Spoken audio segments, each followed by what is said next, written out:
What is going on, guys? How y'all doing tonight? Once again, this is the Club of the Man 1993, and this is episode number 282 of WWE Turn Alert. And we're talking about a face turn that I'm pretty much considering it official. How long will it last, though? Time will tell. Because we got Mr. Mike Mizanin. Yes, The Miz, who has spent 95% of his career, I would say, as a heel. And he is a character that's just meant to be a heel. And when he's given the opportunity on a microphone to literally cut his own, the best promos that he can cut, he definitely is one of the best promoists. He's definitely one of the best heels. Because usually his best promos has so much truth to it that you can make an argument that he has a legit argument against, whatever he feels is not going his way. Well, just a couple little times, such as 2012 and 2013, 2019, and now 2023, they are trying The Miz as a babyface. I know a lot of people groan when they hear that because the first time they made Miz a face, he really wasn't a face. He was still arrogant. It wasn't working. The second time he was a face was in 2019 when he feuded with Shane McMahon. And that feud, that storyline, and that first promo he cut since Shane had turned on him, really stands out to me.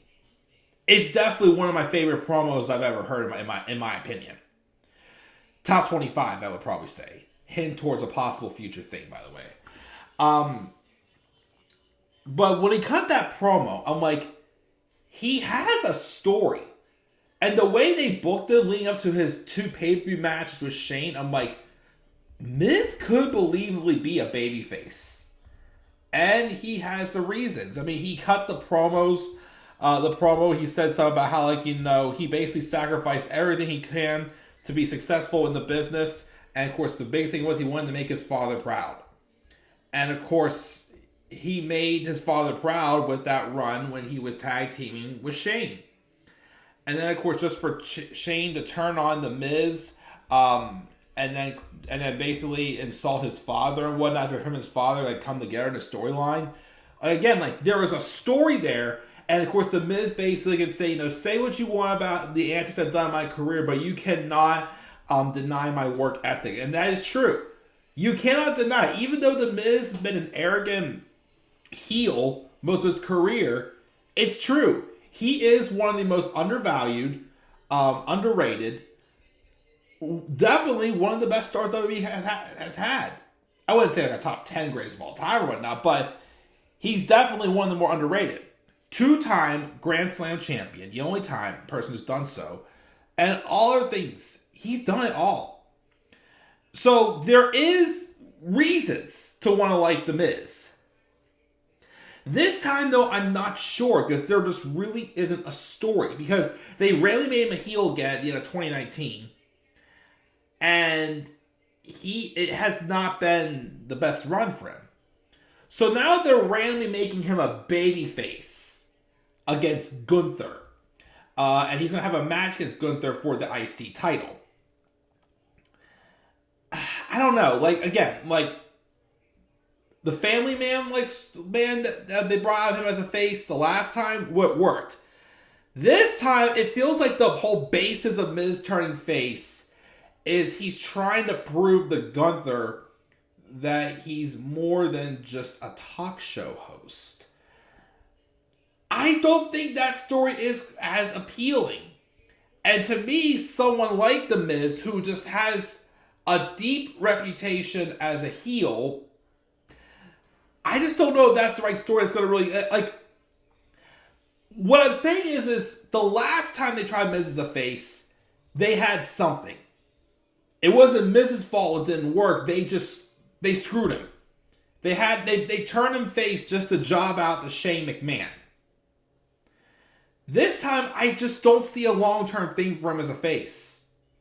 I mean, also, I get it, yes, he's done everything as a heel. Like, what more can Mike Mizanin really do at this point? So yes, him being a face is different. Can they get something long-term out of this, though, is the question. I mean, again, I know he can make it work if you give him the right booking. I mean, right now, maybe it's still more kind of like a slow face turn, maybe, and I'm jumping the gun a little bit. But, you know, we'll see what happens. Because how can he also go from someone who is arguing with Adam Pearce constantly about not being on TV for a couple weeks, then he finally gets a shot on TV with Miz TV and interviewing Gunther just for Imperium to trash on him and then turn on him. And, of course, get the crappy out of my Ivar this week, which that sucked, of course. Well, no, it didn't suck, but the finish got botched to his match. Again, I just don't know if there's really a long-term plan for The Miz as a face. But again, I know he can make it work. He can maybe tell some compelling stories as a babyface. Against who at this point? I don't know. But we'll see where it goes. Again, it's something I know he can make it work, but is there really a story this time? Besides, he's trying to prove that he's more than just a talk show host. Because right now, I just have a feeling this time as a face is going to feel like 2012 and 2013 again.